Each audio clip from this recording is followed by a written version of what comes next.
So உளுந்த வடைக்கு நம்ம வந்து மிக்சியில் அரைக்கிறதுக்கு 1 கப் உளுத்தம் பருப்பு, 1/4 கப் பச்சரிசி, ஒரு 2 ஸ்பூன் வந்து துவரம் பருப்பு, ஒரு 1/4 ஸ்பூன் வந்து வெந்தயம், அதையும் எல்லாம் ஊற வச்சு ஒரு 1/2 மணி நேரம் ஊற வச்சு அதை நம்ம மிக்சியில் நல்லா பேஸ்ட்டாக அரைச்சிக்கலாம். சப்போஸ் உங்களுக்கு நிறைய தண்ணியாக ஆயிடுச்சுன்னா நீங்கள் கொஞ்சம் லாஸ்ட்டாக அரிசி மாவும் ஆட் நம்ம மிக்ஸ் பண்ணும்போது அரிசி மாவு ஆட் பண்ணி நீங்கள் மிக்ஸ் பண்ணி நீங்கள் போட்டிங்கன்னா உங்களோட வடை வந்து ரொம்ப கிறிஸ்பியாக வரும். நம்ம இப்போ 1 கப் உளுந்த வடைக்கு தேவையான பொருள் என்னென்னு பார்க்கலாம். அதுக்கு நான் வந்து ஒரு பெரிய வெங்காயம், ஒரு பச்சை மிளகாய், ஒரு துண்டு இஞ்சி, கருவேப்பிலை, கொத்தமல்லி கட் பண்ணி எடுத்து வச்சுருக்கேன். நம்ம அரைச்ச மாவோட, மிக்சியில் அரைச்ச மாவோட இது எல்லாத்தையும் நம்ம கலந்துடலாம்.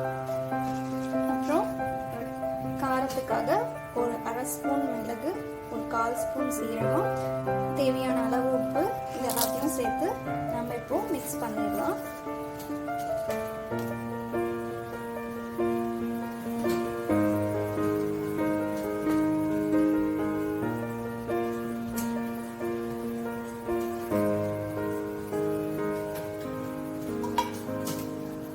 இது எல்லாத்தையும் சேர்த்து நம்ம நல்லா மிக்ஸ் பண்ணிடலாம்.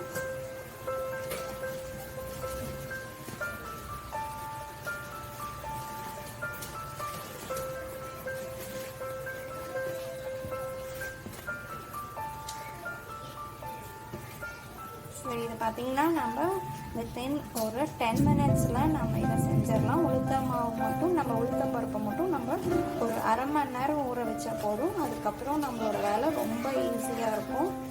10 மினிட்ஸில் நம்ம இதை ரெடி பண்ணிடலாம்.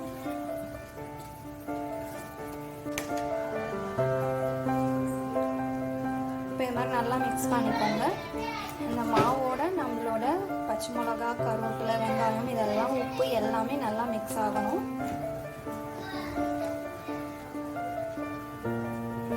இப்போ நம்ம மிக்ஸ் பண்ணிட்டோம்.